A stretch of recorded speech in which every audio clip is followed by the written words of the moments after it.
Good evening, everyone. It is 6:30, and it's time for us to start our school board meeting tonight. May we all stand? Oh, let me establish quorum first. Madam Secretary for the roll call. Mr. Diaz. Mrs. Howard. Here. Mrs. Rose. Present. Mrs. Ross. Here. Mrs. Wilson. Present. Dr. Wilson. Present. President McConnell. Here. We have 7 present.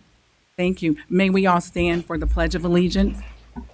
I pledge Pledge allegiance to the flag of the United States of America and to the republic for which it stands, one nation, under God, indivisible, with liberty and justice for all. Thank you. May we have announcements from the board members, if you have some? Yes. Thank you, President McConnell. Thank you. Immunizations and physical exams. October 15th is right around the corner. All incoming kindergarten, 6th, 9th, and 12th grade students must have the required vaccinations. Schedule yours today before the deadline. 12th grade students must have the required vaccinations. Good evening. The Wraparound Center is a hub of support for anyone in need. Our mission is to surround all Peoria families with care, resources, and hope no matter what challenges they may be facing. Here are a couple of upcoming resource events at the Wraparound Center. The bi-weekly drive-up food pantry is held on Thursdays. The next dates are August 20th from 10 to 12 p.m. There will also be a diaper giveaway for parents and caregivers on Wednesday, August 5th, and, well, that would have passed, and August 19th from 10 a.m. to 11 a.m. The Wraparound Center is located on the Latrobe Street side of Treewind School at 1419 South Falkers Avenue. Also, please follow us on our new Facebook page. Thank you. Sorry. And we'd like to say welcome to our student board member, and if you would tell everyone who you are and the school that you attend. My name is Jack Bowman, and I'm going to be a senior at Richards High School. Welcome, Jack. Do you have an announcement? Yes, I do. Thank you. The next school improvement day is August 26th. All schools will attend a half day of school. No school for students at Valeska Hinton Early Childhood Education Center, or KCSS. Thank you. Mr. Diaz. Oh, you gave it to him. Thank you. Ms. Rose. PPS is proud to offer the International Baccalaureate Diploma Program. This is an academically rigorous 2-year program that prepares students for college and beyond. Why choose IB? Challenging coursework recognized by top universities, up to 22% higher acceptance rates at elite colleges, focuses on critical thinking, leadership, research, and global understanding. Important dates. Applications open on August 1st, 2026. The application deadline is November 2nd, 2026, and the parent info night is Wednesday, September 30th at 2026. Visit your school counselor starting August 1st to apply. Thank you. Good evening. Applications for the PPS Foundation and CFCI classroom grants are open now through September 1st. Peoria Public Schools teachers and staff can apply for 3 grant options, up to $1,000 for classroom projects, $1,500 for STEM grades 5 through 12, and $500 for field trips. These grants help bring creativity, hands-on learning, and real-world experiences to students. Apply online at ppsfoundation.org. Also, mark your calendars. Join the Peoria Public Schools Foundation for the 8th annual Peoria Schoolhouse Open on Saturday, September 26th from 10 a.m. to 1 p.m. at the Fairways. Register today on our website under events and help support our students and schools. Thank you. Good evening. Cell phone policy. This is a friendly reminder. All middle and high school students should have their cell phones secured in a Yonder pouch during school hours to comply with our cell phone policy. Let's stay focused, connected, and ready to learn. Thank you. Cartwheel, your mental health and well-being matter. Peoria Public Schools continue to work with Cartwheel to offer virtual therapy sessions for students throughout the summer months. If you're interested, simply visit psd150.org/cartwheel to learn more and get started. PTO council meeting. Join us for the first PTO council meeting of the 2026-27 school year on Tuesday, August 25th, from 6 to 8 at the administrative building. Do they meet here in this room? In the, PLC 1. This is a great opportunity to connect with fellow PTO leaders, learn about upcoming initiatives, and meet our new Director of Communications, Christian McKinney. We look forward to seeing you there. Thank you. Are there any other announcements? All right, Student Showcase. We have Ms. Garcia. Is she here? Oh, hi. Hi, good to see you.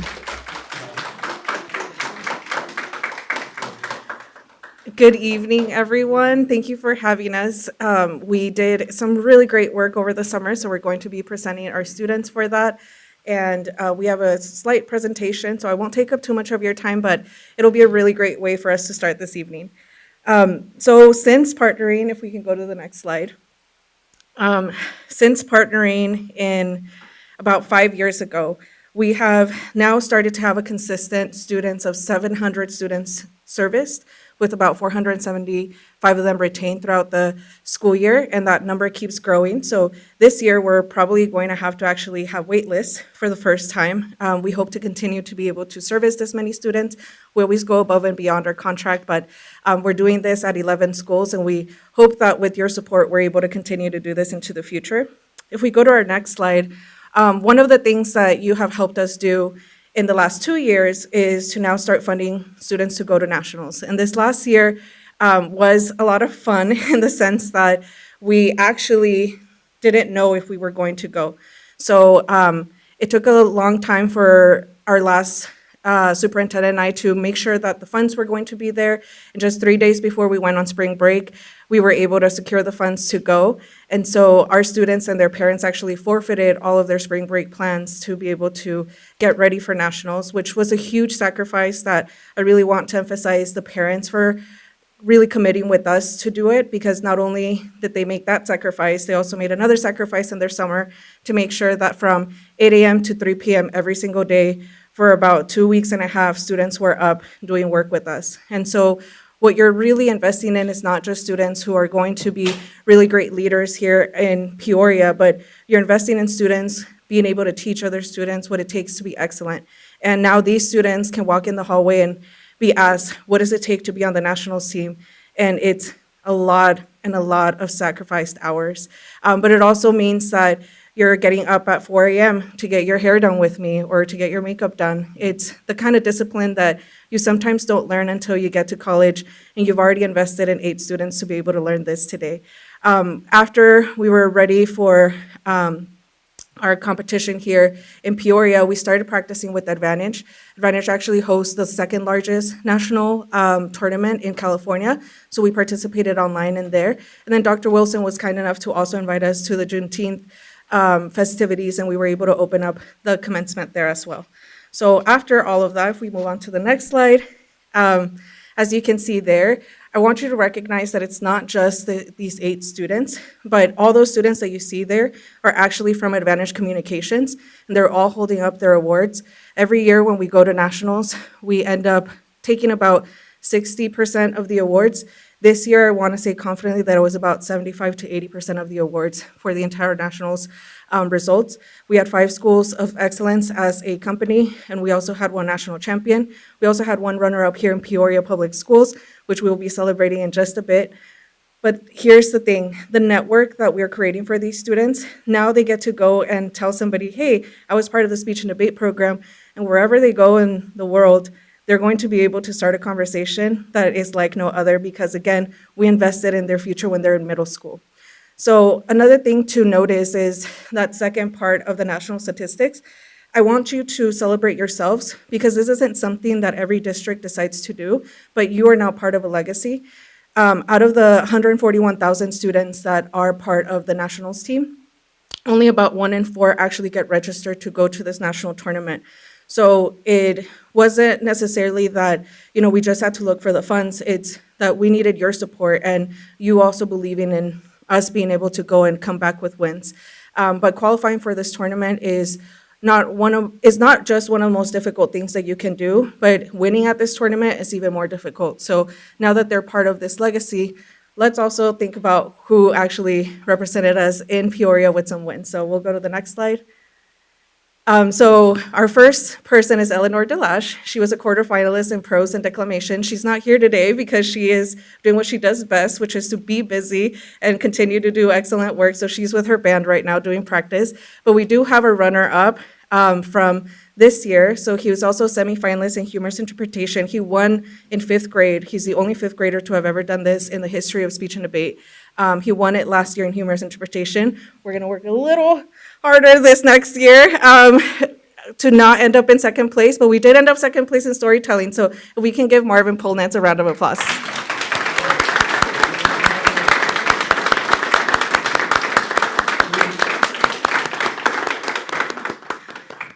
And I say that with a lot of love. Marvin knows that, and everybody knows that we push ourselves really hard here, but this is also a win for Peoria because Peoria continues to be the only school that shows up from Illinois. So we get to also bring not only recognition to our schools here and through our students, but also to the city as well. So if we move on to our next slide, I want to emphasize that this all took a village, not only from my managers to the people that went with us, like Ms. Brown, who's now an assistant principal at Glen Oak, from the countless hours that Niles Jones also dedicated and his family dedicated, the hours and time that Word Chapel AME allowed us to practice at their church, or even the donations that we got from them. We got a lot of clothes donation and food donations from Word Chapel as well, to even Caterpillar being able to help us out for this year.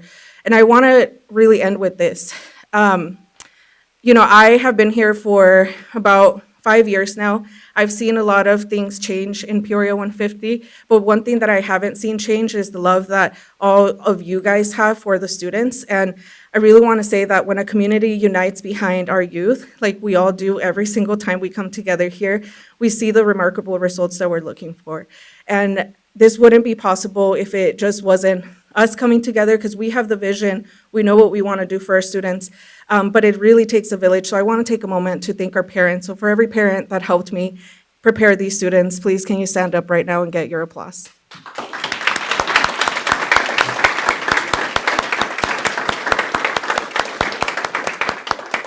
And they're shy, but one of the things that they did is not only did they make sure that they had a welcome bus for us and had signs and celebrations for us, but Jaleisha Allen and Councilman Allen actually were with us and helped me with being able to help the students stay in the right mindset and make sure that they felt really confident in themselves. So I just want to say this, that it takes a lot of courage to do what we do. It takes a lot of courage for the students to do what they do. And all of us are coming together every single day. We wake up to do something that sometimes is very thankless. But I want to say that I thank all of you every single time that I get to be in front of you guys, because what you do is really difficult. It's not something that everybody chooses to do, but I'm so glad that I have a board that I can work with and that believes in us and that shows up to our competitions as well. So on our next slide and our final slide, I'll remind you that we have 3 competitions this year that I would love for you guys to be at. Whether or not you want to come and judge or just be part of the fun, please come and join us. We'll have one in December 5th, February 20th, and then our district championship will be in April. And then with your support and hopefully with our work together, we can find the funds to go to nationals this year again. But looking ahead, the future looks bright here in Peoria. And again, thank you for supporting our vision and making all these students not just learners, but the leaders that you guys will find tomorrow. And at the same time, thank you so much for understanding that we're not just servicing the top 8 students. When we think about the magnitude of what we're doing, I want you to think about the students who aren't here, who don't get to go to top 8, but the student who is just getting up and reading for the first time in front of people. The kind of reading confidence that you've invested in is really not something that we can measure. There are so many students that right now in their classrooms, they don't want to raise their hand, they don't want to read out loud because they're afraid. People are afraid to make mistakes, but our program has cultivated a safe space for students to even just get up and do a little bit of reading. So please know that because of you, there's a student that maybe for the first time is getting up to read in front of people that they've never done that before, and they know that they have a coach right here in our program to support them. Thank you.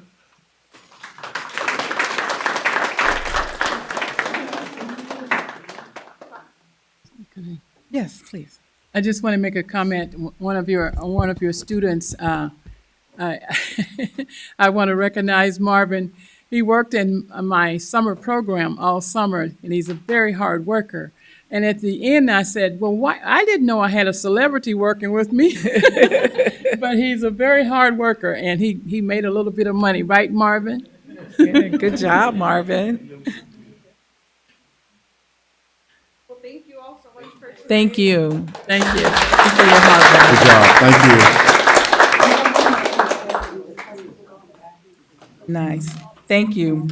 On the agenda, it's missing the audience participation, so we will do that at this time. And our first speaker will be Sela Hightower.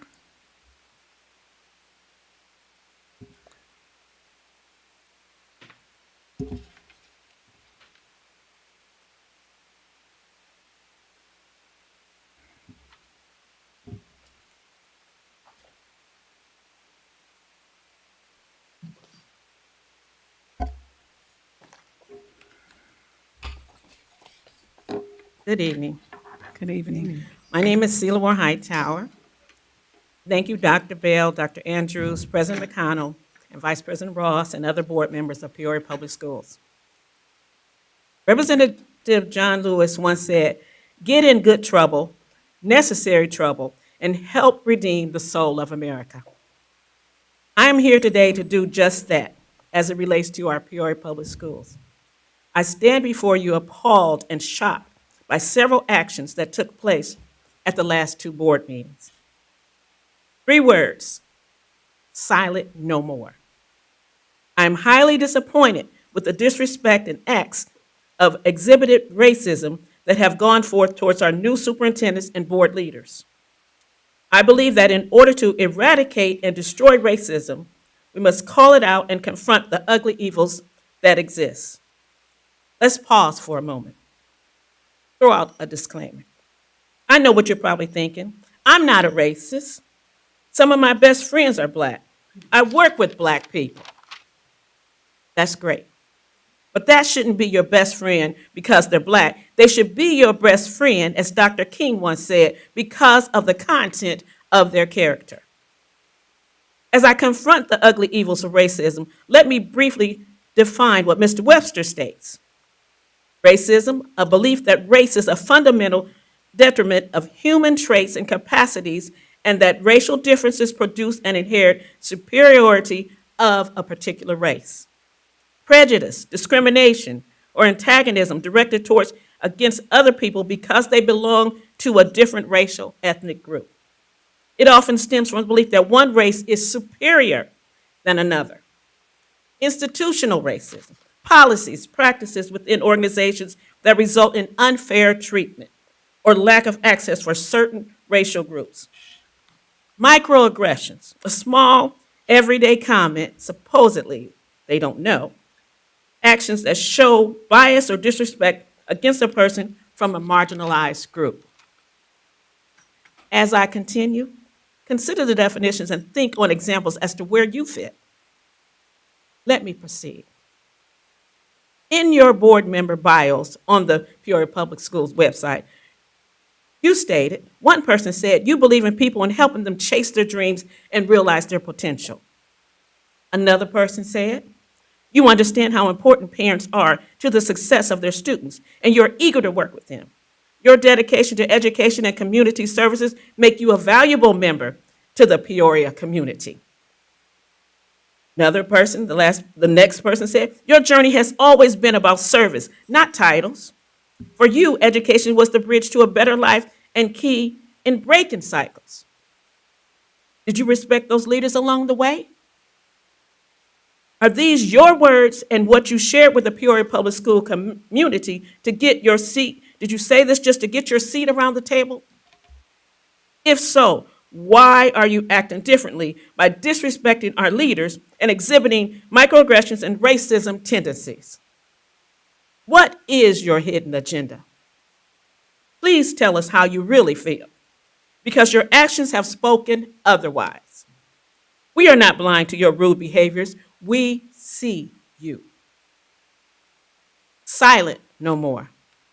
Who gives you the right to disrespect our superintendent, deputy superintendent, and other board members? Please explain. I'm still baffled by the lawsuit filed on the day you reported and were sworn in to serve. Is that considered filing a lawsuit against your own self? Please explain. Was that my 5 minutes? That's your 5 minutes. Okay, I'm going to have my husband, who is also listed on there, if I can have his time. Or if he can come up. Is he present? Yes. We will have you step away, and then you can come back. Okay. During his time, Okay, thank you. if he agrees to that. Yes, thank you. All right, thank you. Our next speaker is Amanda Stokes.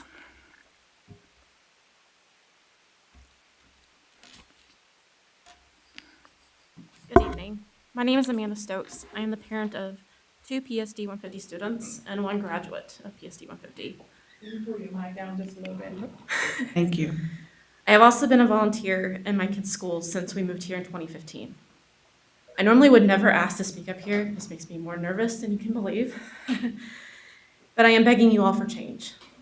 When my oldest son was in high school 5 years ago, he never once asked for the school board. Honestly, he cared about what was on the lunch menu and what changed. But for the last year and a half, my current senior at Richwoods has questions. While normally I would welcome questions about meetings, policies, anything on that agenda, this is not what's being asked. Instead, she's asking about the behavior, their comments, the rude comments specifically, being said at these meetings. I spent the last 4 weeks in Florida with her, and again was asked about what was going on back home. She was getting text messages while we're gone, outside of school. Again, not about changes or policies, but what I call drama. High school students are watching you. They're talking about you. I can't plead enough about that. I know other parents that go to have students at Richwoods, and I can't speak for other high schools, but I can speak about this. Their students are watching you guys. We vote you into this position for you to do what's in the best interest of our students, and I think that you do that. I have full faith and confidence that we put you in this position for a reason. Please, I beg for you to set a better example for our students. Give them something else to talk about, please, I beg. Show these students how adults act regardless of the difference of opinions, how they can respect one another, talk kindly to each other, and equally be heard. Thank you. Thank you.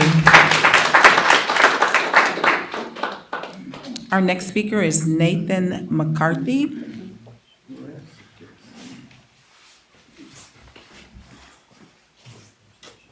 Good evening, Peoria School District Board. My name is Nathan McCarthy. This is my partner, Mr. Taishin Roundtree.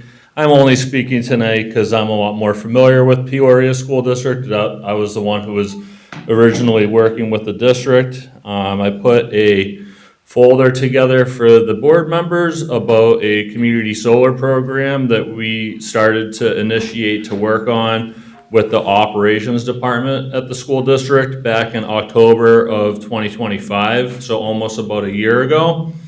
I am quite aware of some changes that happened with new superintendent, new CFO, and that's probably why this program got delayed quite a bit. Right now, what I'm going to be discussing tonight, just briefly, is the school district right now is spending a little over $3.2 million a year on electricity. The school district, this particular school district spends the most on electricity out of any school district that's in the Ameren utility in the entire state. Number 2 would be McLean Unit 5, which we already work with right now. And what we've presented to the board and what we were working with before the previous CFO had left is the ability to save the school district $432,000 dollars per year off of the electric bill. What we're doing tonight is representing the last few projects that we're filling up, these solar farms that are being built all over the state from Microsoft, the computer company. I wish Dr. Curry was here tonight because I've actually met him via Zoom before. We got to him a little bit too late. Decatur School District already signed a community solar agreement at 10%. We're offering Peoria School District a 20% discount. It is by far the best offer in the state. Your attorney could also reach out to Kurt Richardson, who's the in-house counsel over at McLean Unit 5. A lot of the attorneys know each other. We're also currently working with Greater Peoria Sanitary District. They're saving a ton of money off of their electric bill. We're working with the city of Pekin right now, Village of Morton, Bartonville, Princeville. I also put a map on a proposal there. I think there's maybe 60 plus different municipalities that we're working with across the state right now. Essentially, there's some rules with the state of how many dollars that we're allowed to offset someone's electric bill, and pretty much the way that the school district has their electric bill structured, because you have a third-party supplier, Constellation and Homefield. Right now, the bills are $3,188,000 per year.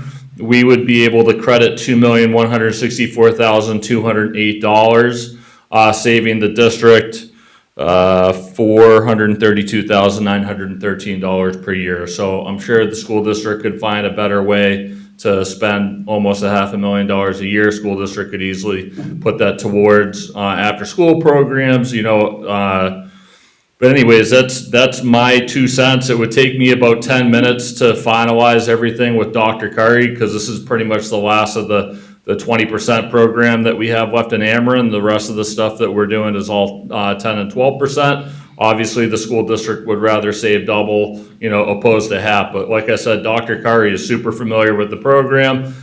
They would have done 20%, but I got to them a little bit too late. They had already, proceeded at a 10% discount. So I have an application. We've been holding this power for the district since October, but I've been as patient as possible and, tried to listen to, the staff and not to show up at a board meeting, but now the previous leadership is gone. And before I would have to come back and say, hey, I didn't push you guys a little bit. What do you think about saving half? I would rather push you guys a little bit to save the school district 20%. But you guys have we have plenty of references that we could put the school district in front of, including the sanitary district right here in Peoria. Adam Shaw, these guys are extremely knowledgeable about energy systems. And like I said, this is the best offer in the state by about 2. So I'd love to proceed that. I think this is probably something I would finalize with Dr. Curry. This is probably something that would be, in his wheelhouse. So if anyone has any questions, feel free, but we just wanted to make sure that we brought this to light for the school district, because like I said, in the course of, I think, about 4 years with electric rates, the district would save about over $1.5 million on electricity. So thank you very much. All right, thank you. We appreciate you. Speaker is Ms. Carrie Youngs.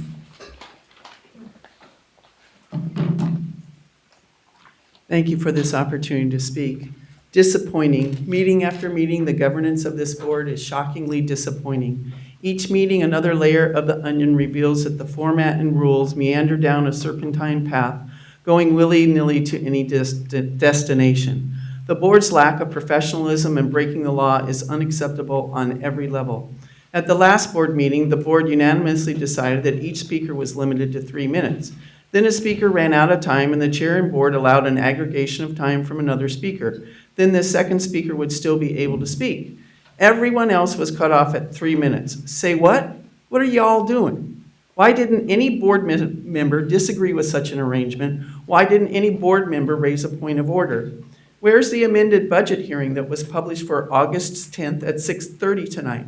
While the district's finances are akin to the sinking of the Titanic, is it not your legal responsibility to hold the hearing as published?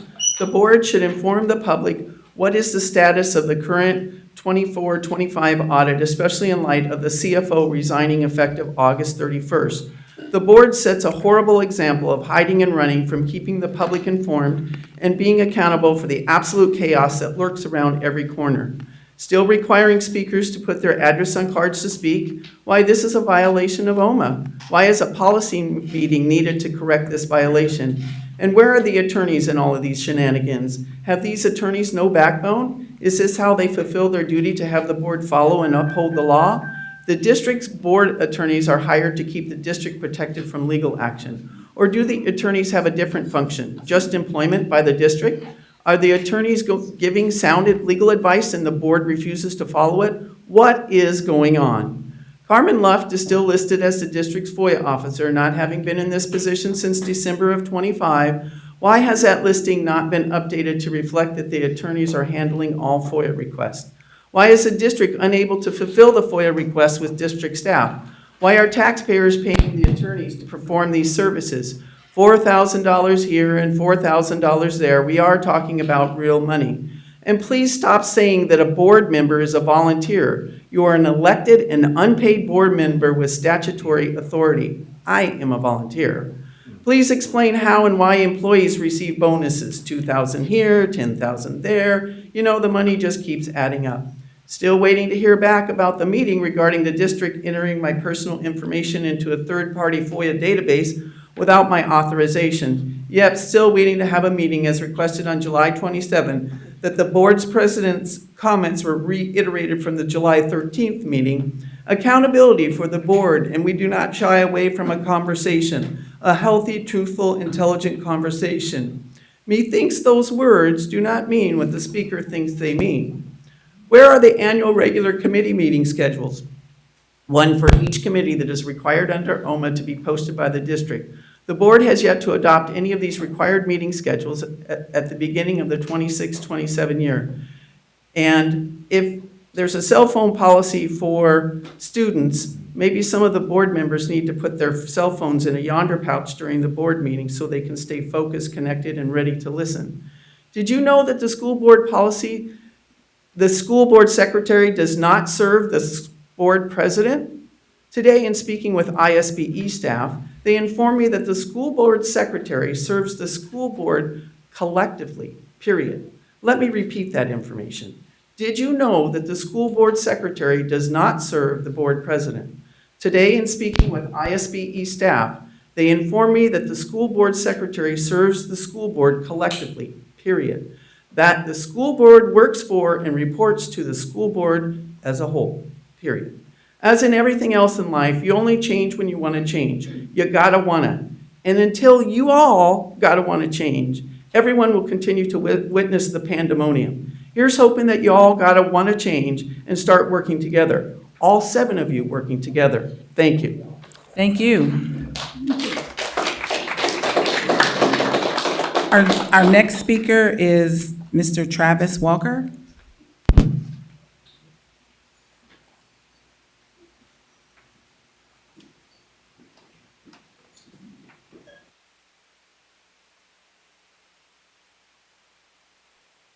How's everybody doing today?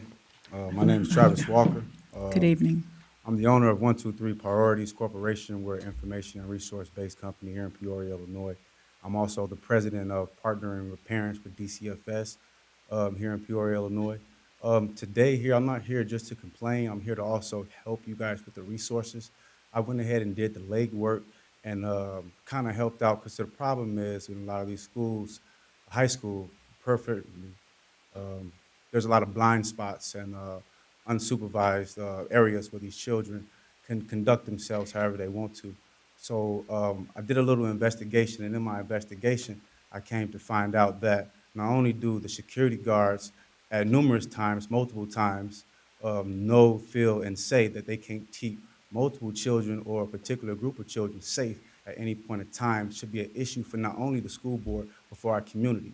So instead of just bringing this onto the school board themselves, I brought this public safety, this child safety to you guys as a collective.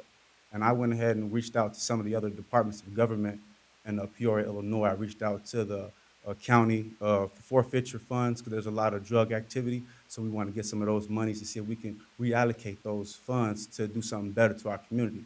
So I reached out to the Peoria Police Department, and they're considering to give you, the high school 5 to 10 cameras free of charge. All you got to do is contact the tech services down there. They're already waiting for you guys to call them. I did the legwork there again, you know, and they can get, as long as you got what is it called, MOU, which is the memoranda, and they can go ahead and put that in there, and I can get those cameras in there within 20 days. Now, the reason why I'm saying this is because I'm a father of 10 children in your district. Now, my son has just been schooled since Thursday, and he's been bullied 7 times since Thursday by 2 groups of large groups of children attacking my son. The school board, the school at Peoria High School called me Friday because they said that they couldn't keep my son safe and that I had to come pick him up.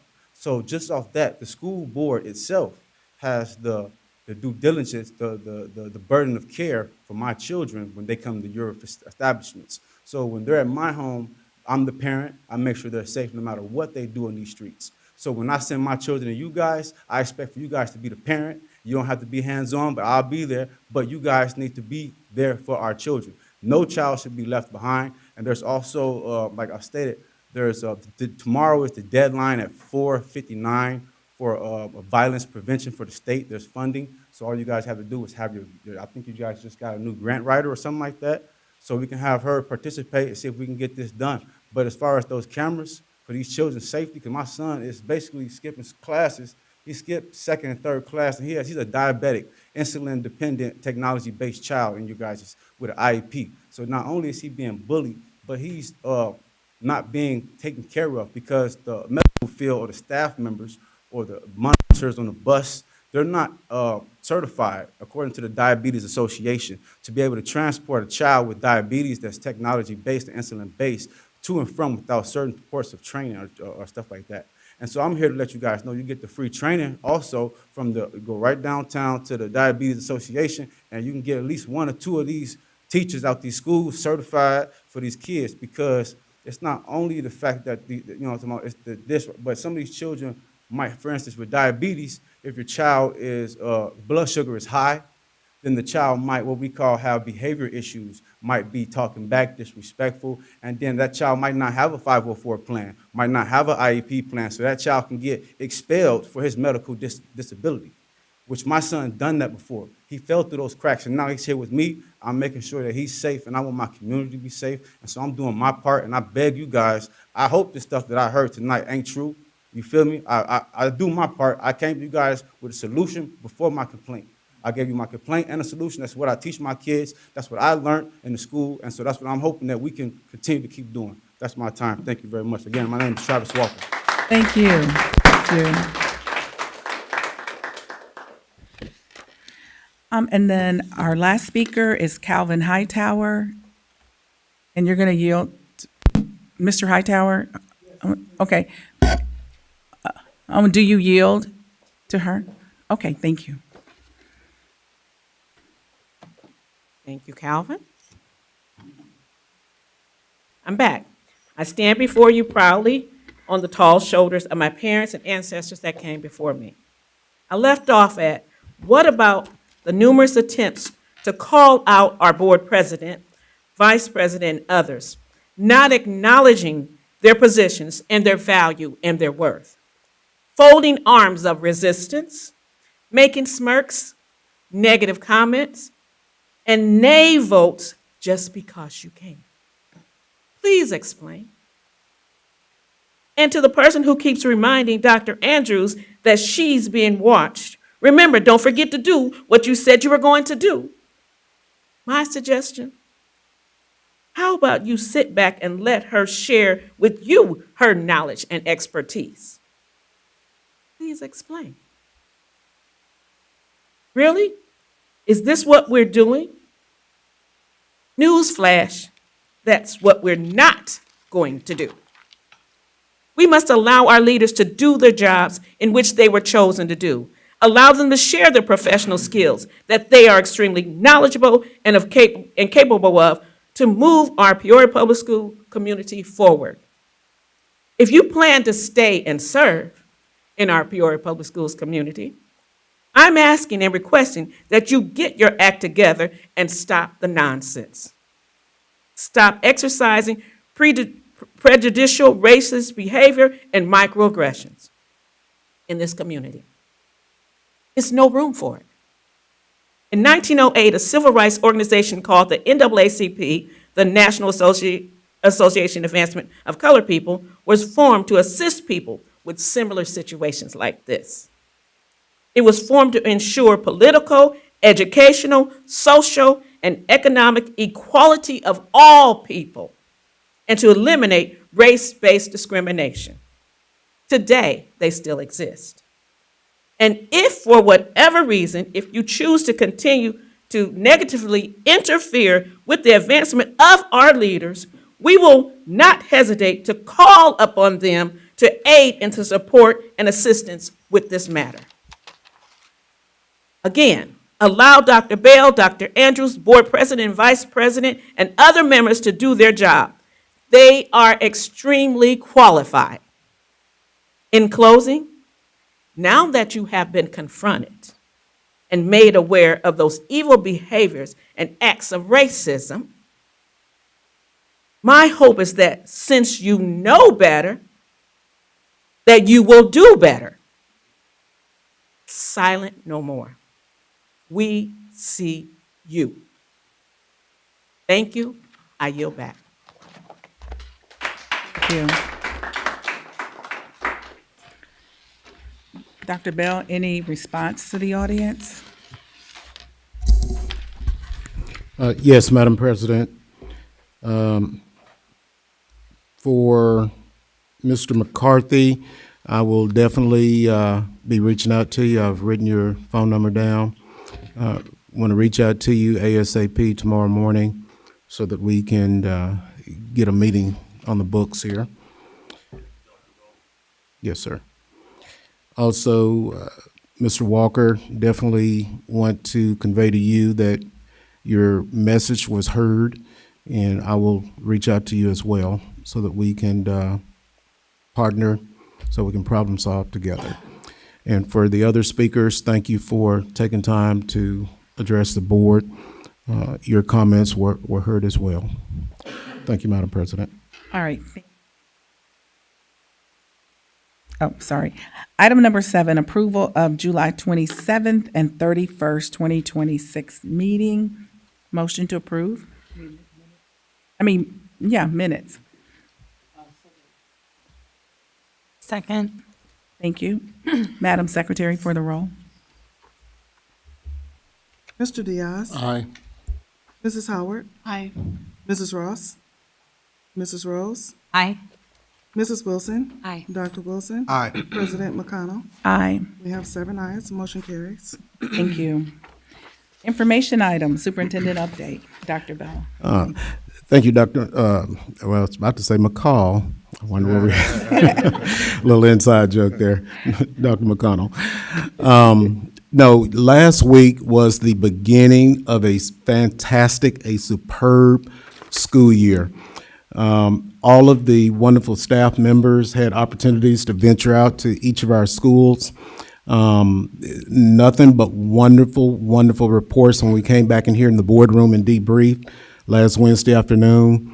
One of the comments that just resonated with me was how clean our buildings were. Director Bell, Brendan Bell, and his department over at Building and Grounds have done a fantastic job throughout this summer to get our buildings to look in superb condition, and definitely want to publicly convey that information to Director Bell and his wonderful staff members there in Building and Grounds. Aside from that, we're still working on our transportation, getting, buses and kids picked up on time. And so we're, Director Collins and his staff members there at transportation are working very hard to ensure that, our students are picked up and dropped off in a timely fashion. And so we're definitely working on that. But overall, I can report to the full board that last week was the beginning of a wonderful school year. Lots of excitement in the air. Visiting, I know Dr. Andrews and I had an opportunity to visit all of the schools last Wednesday, and there's a picture if you have an opportunity to go onto our website, there's a young man that I met at one of our schools. I think it was Dr. C.T. Vivian, I believe. Maud Sanders, Dr. Sanders, thank you.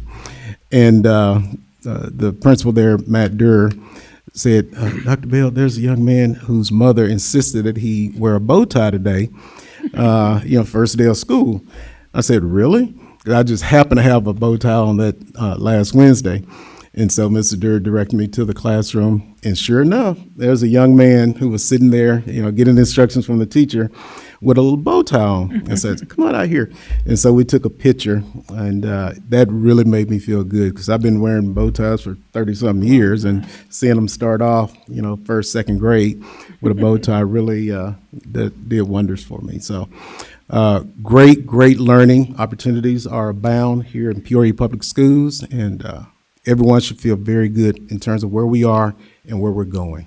Great report. Thank you. Financial update, do you have it? Yes, ma'am. All right. In the absence of our CFO, he wanted to share with you three major points of discussion regarding the asking for, and I have Director Bell there if need be, to answer any in-depth questions. But two of our trucks or vehicles over in Building and Grounds have kind of run their life's course. And so Dr. Curry wanted me to share with the board for discussion, if need be, that the 1999 Ford 450 dump truck, as well as the 1998 Ford Special or Dodge Special Maintenance truck have, kind of used their life's usefulness for the district. And he's entertained an opportunity with Commerce Bank perhaps to look at the purchase of a couple of new vehicles to offset those vehicles that are over their life's usage. Another topic Dr. Curry wanted me to mention is the independent third-party accounting assistance. He reached out to a national organization that comes in and help not just school districts, but other businesses and organizations that are in need of additional financial assistance regarding getting their books in order. And so Dr. Curry wanted me to make mention that he's reached out with Now CFO to see if we can get our handle on where our cash flow is in terms of the accuracy of our cash flow as well as reconciliation of our bank statements. And that's going to be done in a two-phase approach. And thirdly, and I really am excited about this when he told me last week, evidence-based funding update. As we sit here this evening, I'm happy to report that Peoria Public Schools is earmarked to receive above last year's allocation an additional $9.3+ million over last year's evidence-based funding allocation. So, we're sitting in a good spot in terms of receiving the additional dollars that our students and our teachers richly deserve. And so I definitely wanted to convey that information to you, Madam President. Awesome, thank you. Do we have any questions for Dr. Bell? Mr. Diaz.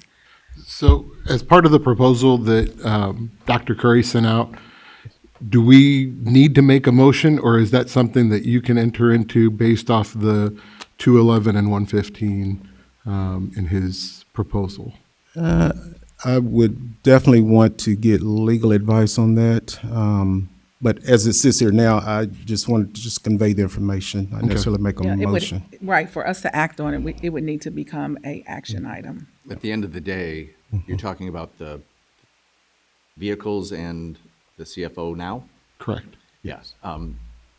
What would be prudent right now is if anybody here, or if you want to talk directly to Dr. Bell, has questions about it, but at the end of the day, those final purchases and those agreements will have to be brought to the board for public action before we can enter into it. And you can't do it tonight because it's not an action it's item. not on the action item yet. Right. Okay. Okay. Thank you very much. Right, thank you. Do we have any other questions for Dr. Bell? All right, thank you. Any proposed expenditures over $2,500 from any board member? Okay, item number 4, report of requests under the Freedom of Information Act and the status of such All requests. right. Yes, ma'am. Since our board meeting report on July 27th, 2026, we have received 8 new Freedom of Information requests. Their pending request status, there were 6 pending requests noted on the July 27th, 2026 board report. There are 9 requests currently open. And in summary, we have received 60 requests for the 2026 calendar year at a total estimate cost of $3,000. Thank you. Action items, consent agenda. Ms. Ross, please. Thank you. The consent agenda consists of gifts to the school district, number 1, year-to-date, $145,393.53. Number 2, payment of bills. Number 3, payment for travel. Number 4, human resources report. Number 5, curriculum associates K-4 literacy, curriculum for dual language classrooms. Number 6, overnight field trip, Richwoods High School soccer team. Number 7, administrative contract approval. And number 8, Richwoods High School consultant agreement, independent school leadership consultant. Okay. That is the entirety of the consent agenda. All right, board, is there any one item we'd like to pull for a separate vote? Then I'll entertain a motion to approve. Are there any questions about any item? So moved. Second. All right, questions? I did have a question. Sure. Regarding the dual language classroom curriculum. I just was hoping that somebody from administration could maybe clarify. Back in April, we purchased a lot of K-4 literacy curriculum, and I was under the impression that this was included, and so I wanted to confirm that this is in addition to all of that and not like us buying the same curriculum twice. Exactly. Thank you so much for that question, Mrs. Rose. And I will ask Lindsay Baum, our wonderful Director of Curriculum and Instruction, to come up and entertain that question. Hi there. Yes, Ms. Rose, that is correct. When we purchased back in April of 2026, a lot of it went back and forth with quotes and making sure I worked closely with Ms. Culbertson to make sure that we did curriculum maps for all of her classrooms at MCDLA, Lincoln, Glen Oak, and Annie Jo, where we have our kind of satellite dual language classrooms. And at the time, just inadvertently, we were quoted for Spanish resources, but not also the English resources needed for those classrooms. So this is the same curriculum, something that should have been included in the April quote, but was not. So we are trying to quickly get that, get our teachers equipped with what they need. Thank you very much. And then I have a question. Oh, you have a question, Ms. Ross? Go ahead. Okay. My question is on the Richwoods High School consultant agreement. I realize that after reading everything that this consultant cost is supposed to come out of the Title I. The principal here? Yes, ma'am. I was reluctant to support this simply because I don't want schools to, start using Title I money for consultants. And so could you tell us a little bit about what this consultant will do that's different from what you've done, what you've been doing all year? Yeah, absolutely. I'm happy to explain that. So this individual that I'm proposing is highly qualified, former superintendent, former principal of the year, curriculum director. He comes with a knowledge of skills that can benefit the entire building. I truly believe in the power of people in buildings, more so than programs a lot of the times. And when I met this gentleman, I immediately started thinking how I could incorporate him into Richwoods to make us even better, to better help our kids. He is going to touch probably at least half of our building, if not more, on a regular basis. We're talking kids Tier 2, Tier 3 attendance, Tier 2, Tier 3 behaviors, Tier 2, Tier 3 academics. That's going to be his caseload. So last year, what we did is we divided up our school into grade level teams. We always, in the past, had focused on the freshmen a lot, because freshmen on track, you want to make sure the freshmen get off to a good start, and then your seniors, right? We want the big senior, we want graduation rate, we want to make sure they're ready. Well, Dr. Andrews and I and the rest of our team kind of sat together at the end of the year, and we're like, how do we get the sophomores and juniors? Because we're kind of losing them, and so we started grade level teams. So we meet all the time. We talk about kids, get more supports around kids, more hands, more eyes on kids. Kids is our focus. And this guy's going to take that even to like another level. So last year, grade level teams was highly, highly successful. Our data backs that up, and this is going to take that to the next level. Also reinforce the skills that a lot of our kids are missing, connecting them with tutors, connecting them with social emotional counselors, connecting them with people. So, yeah, I'm super excited about the possibility of bringing him on board. I think he's special, and I think he'll benefit the Richwoods kids in just immeasurable ways. Okay, thank you. Will there be a, how will you measure this? What's the measuring tool? I mean, the before Absolutely. and after, because, so you say the grade level teams, are they going to still be meeting? Or is he going to enhance that? I'm just wondering. The answer to both of your questions is yes. They will still be meeting, and he's going to enhance that. So everything we do is around data. I don't chase data. We don't chase data at Richwoods. We chase improving our kids, and the data comes with that. What we're going to do is we're going to start with all of our sophomores, juniors, and seniors who are on track and who are not on track, and then we're going to measure the progress throughout the year. We can measure our discipline against the last couple of years, and we can measure our attendance on the last couple of years. Those are things we regularly do as well, but really tracking the sophomores and juniors, as I mentioned previously, is a real area of focus as well, because we don't want to lose track of those kiddos. So this is a trial, this is a one-year trial? So Yes, ma'am, it'll be a trial. I fully expect it to be highly successful, but every year, at the end of the year, with every Title I budget, we sit down and look at what worked well, what didn't, and then we formulate a plan to best help our kids and staff. Thank you. Mr. Robinson, I just have a couple of questions. Will this consultant be housed in the building? Yes, ma'am. And then will he use a district laptop? I can check one out for him. That depends if he's got his own, but that's definitely a possibility. Yes, And then will he have a PPS email? Yes, ma'am. Okay, and then, so he'll have a school office number. Will he be transporting students? He possibly could be transporting students. That's not outside a typical area of responsibility, but that's not how I view his primary use at all. That's more for our family core. Okay, and then will he do home visits? Yes, ma'am. Okay, and I think for him working with our students, he needs to be on the grid. He needs to have a district laptop so that we have access to everything that is going on rather than his personal laptop, because these are our students. And I think he should operate from a district email as well. So in the event if something happens, he gets sick or something happens, whoever steps in and assumes his role can just step right into it because he's utilizing district device and a district email.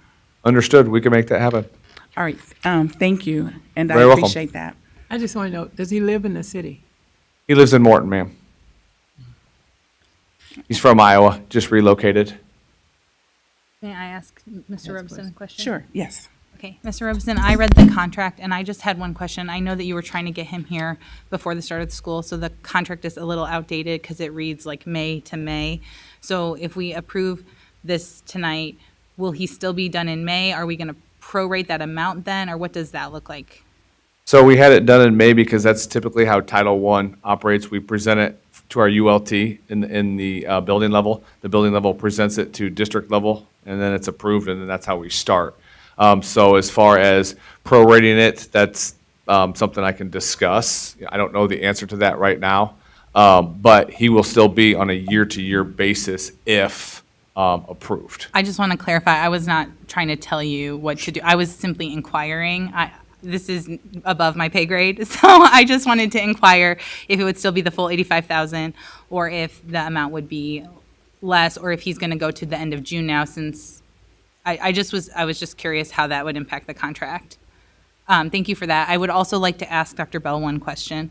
So this is Title I money, and I know that sometimes the board does approve things with Title I money, but it caught my attention. It was awkward that Mr. Robeson had to come to the board for like special permission because I don't recall other principals having to get our approval to spend their Title I money quite the same before. Is this a typical thing that a principal would have to? I guess I just don't want to.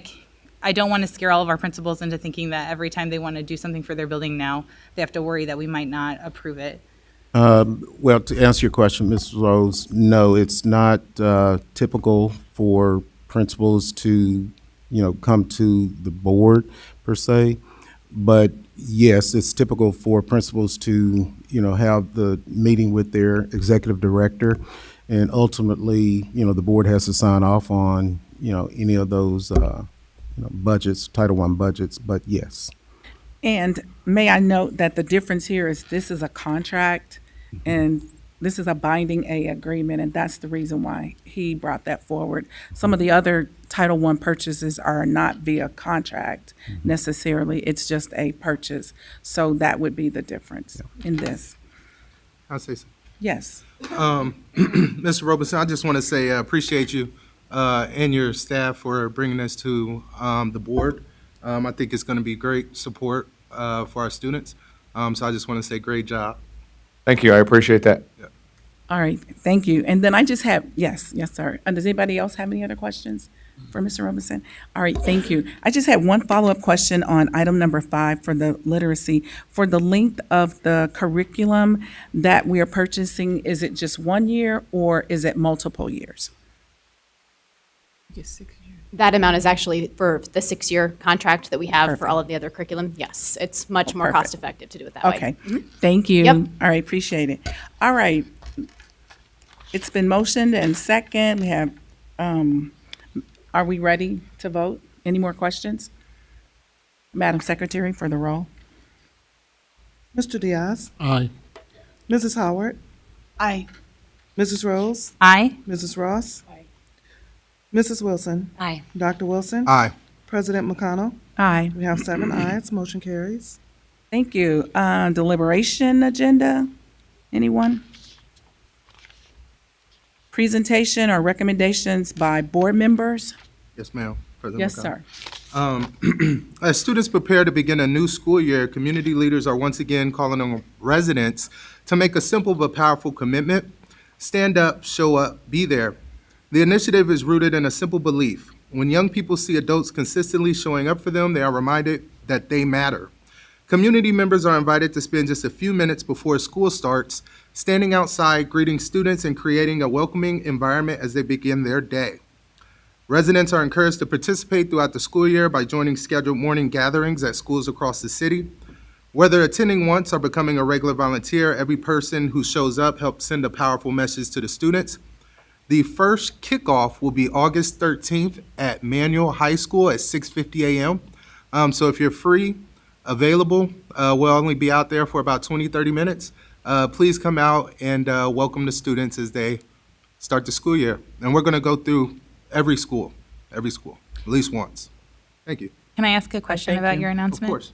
Last year, I feel like you were really targeting like men showing up for the students. That's still your focus? Nope, everybody, Okay. please. Parent, volunteer, teacher, staff member, everybody, for sure. Thanks for saying that. Yeah. All right, is there anyone else? Reports from? Yes. Presentations and suggestions by board members. And I've mentioned this before, in light of our financial situation, I'm proposing that this board develop a board-level finance committee. And Dr. Bell, I'll leave that up to you on how we should be able to do that if the board approves us being able to do that. Yes, We ma'am. used to have a finance committee, but, it kind of dispersed. All right. Thank you, Mrs. Ross. All right, thank you. Is there, yes, Mr. Diaz? Yeah.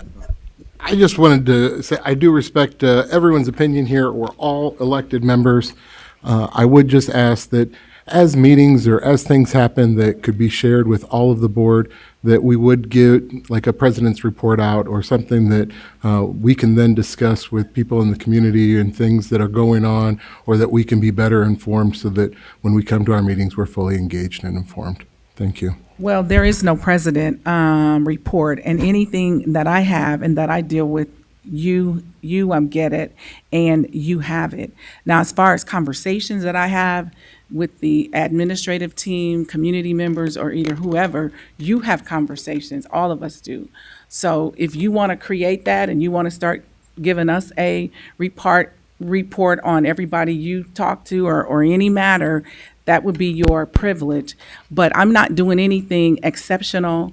I'm just giving leadership, and any knowledge that I have that I work with Dr. Bell, those are privileged conversations, and that's just what it is. I am one of 7, and you are one of 7. So none of us can do anything by ourselves. It is a unit. And so, no, I won't be providing a president's report because there is none. Okay, thank you. Anybody else have any presentation? I'm sorry, Yes, sir. because said suggestions by board members. I wasn't going to bring this up today, but we're going to be doing some things on the policy committee. Next, we're going to be August 13th at 4 o'clock in the PLC room.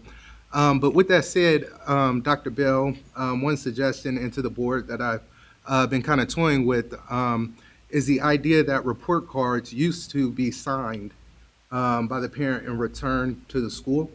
Just another measure to be accountable for, make sure parents see the report card, all that good stuff. I wanted to make the suggestion that we kind of go back to that, with the board's approval, consensus. I think it'd be great for just the transparency piece, and it could be really helpful. I think it was after COVID where we kind of stopped, curtailed that a little bit. I think it'd be an excellent time to kind of bring that back. Yes, sir. Excuse me, is that part of the policy you're saying? I got something else for the policy. You No. mentioned policy. Oh, when This is your was a policy meeting, though? Oh, policy meeting is August 13th at 4 o'clock. 4 o'clock. 4 o'clock August p.m. 13th at 4 o'clock. Buildings and So that's more of a suggestion for Dr. Bell. Correct. Right. Thank you, sir. Okay. Duly noted. Thank you. Okay, now we'll take reports from committees. Yes. Oh, you have you want a presentation? Yes, ma'am. Yeah, I just wanted to put on the board for everybody so that it's out there that tomorrow at 6 p.m. at City Hall, there will be a public meeting about the Main Street TIF that's proposed for the city. They're going to vote on it August 25th. I feel as a board, we may have missed the boat on maybe negotiating something of a carve-out for that. This would be the 11th TIF district. And from what I've seen of audited reports from the city, that means with all of those stacked up, the school district loses about $2 million or so a year, possibly in, that's just assuming that we would get to tax otherwise in those districts, because we get locked out of being able to collect as a taxing body for 20 to 30 years. So I'm going to be speaking at it tomorrow about some things I found and just advocating for ways that as a city and as a board, we can, and I mean, obviously we're trying to find money under every rock, save all the money we can, see what other ways that we can work with the city to get more revenue for our kids. So just letting you guys know, you could show up if you want. Thanks. Thank you, Sarah. Yes, sir, Mr. Diaz. It got raised, and I wanted to ask maybe legal a question of, we had publicly noticed a finance hearing, or budget hearing for this evening. We didn't do it. We have other things going on and all this, but do we need to give notice when we're canceling these things, or is there any repercussions on not following through on a publicly noticed meeting? I can get that answer from you from our finance attorneys. It's not in my wheelhouse, but I will make sure that I get that answer. But I'm going to get that to the superintendent, who will push that out to the full board. All right, thank you. Thank you. Committee, any more Yeah. committee reports? So Board Member Diaz and I have been assigned to the Parent Teacher Advisory Committee, and we are working on getting our first meeting scheduled. But if you are interested in participating in this committee, please email one or both of us. Thank you. I was going to thank say you. that in Spanish, just. Okay, well, hold on. Go ahead and say it in Spanish. Mira, para todos los padres que están aquí en este distrito, si quieres participar en un comité para todos los gente, para los maestros y padres, tenemos el primero junto, va a estar el medio de septiembre. Por favor, mándeme un idioma, un correo o me das un llamado y podemos poner tu nombre en el comité y trabajar con usted. No te da miedo si no hablas inglés muy bien, yo no hablo español muy bien, pero podemos hablar y conseguir todo lo que necesitamos para nuestros estudiantes. Gracias. All right, thank you. And can you translate for us? What did you say? I just said that if you are a parent, Spanish-speaking parent in the district, and want to get involved, to not be afraid that your English isn't good. I said my Spanish isn't always good, but that we can work together and get them involved in this Parent-Teacher Advisory Committee. Thank you. Appreciate that. And President Bill- McConnell, Bill, I just want to yes. make a clarification. The policy meets August 12th at 4:00 p.m. in the PLC room. Okay, August 12th. Yeah. Okay, policy, August 12th at 4 p.m. We have a Buildings and Grounds Committee meeting scheduled, which we have one more person to confirm, but scheduled for the 20th at 10 a.m. here in Media Room. Okay. All right, and then at the opening of tonight's meeting, I forgot to recognize our bulletin boards, and they are very fantastic. So this kicks off our 2026-27 year, and here we have Franklin Primary School, the Skybound Tour. I was actually at Franklin on the first day, and they had a great start, very high-spirited. The kids were just excited. And then our other board is Peoria High School, charting the course. Love the photos. You guys are welcome if you want to see them. You can come up when the meeting's over. But awesome work at Peoria High, and I was there also. And just awesome energy. And then I went to Whittier, and I loved the props at Whittier. They had a tunnel, they had all the air things. The kids were just electrified. So I agree with you. It was a great start. If there's nothing else that claims our attention, motion to adjourn.